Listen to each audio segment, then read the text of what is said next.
তখন তাদের অনেক যানজট সৃষ্টি হয়। দেখেন এখন কি সুন্দর পরিষ্কার রাস্তা দেখতে পাচ্ছেন, রাস্তায় কোনো যানজট আছে? আছে রাস্তায় কোনো যানজট? এই টাইমটা রাস্তায় কত যানজট হইতো, তখন এই টাইমটা চলাফেরা করা যায় না।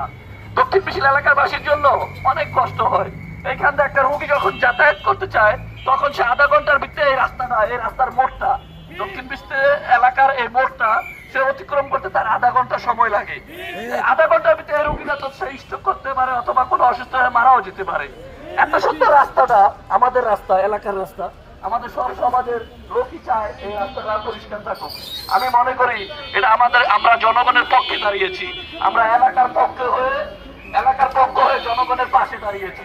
আমরা চাই এই ফুটপাথ গুলা অচিরেই উঠিয়ে ফেলা হোক।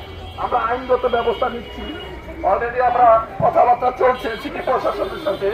আমরা এই ফুটগুলাকে আমরা বলে গিয়েছিলাম, ভাই আপনারা দোকানগুলো উঠিয়ে ফেলুন, কারণ আপনাদের জন্য সরকার বলা হয়েছে। অলরেডি প্রশাসন এই দোকানগুলো উঠিয়ে ফেলা হয়েছে। উঠিয়ে যাওয়ার পর তারা আইনের লোক চলে যাওয়ার পর তারা আবারও এই দোকানগুলো বসিয়েছে।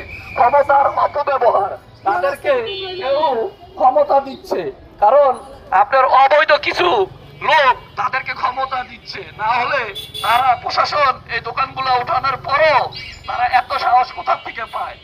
আমার কথা হলো তারা এত বড় কলিজার লোক, এত বড় লোক, তারা কেমনে এত সাহস পায়? আমি সাধারণ জনগণকে বলে গেলাম এবং আমাদের দক্ষিণ মিছিলবাসীর পক্ষ থেকে আমরা এই অবস্থান কর্মসূচি 1 ঘন্টা আমাদের এই কর্মসূচি আমাদের চলমান থাকবে, আমাদের এই কর্মসূচি চলমান থাকবে ইনশাল্লাহ। আমরা এই চলমান কর্মসূচি ইনশাল্লাহ চালিয়ে যাব। আমরা যে পর্যন্ত এই ফুটপাত অপসারণ না হবে আমাদের এই কর্মসূচি চলমান থাকবে।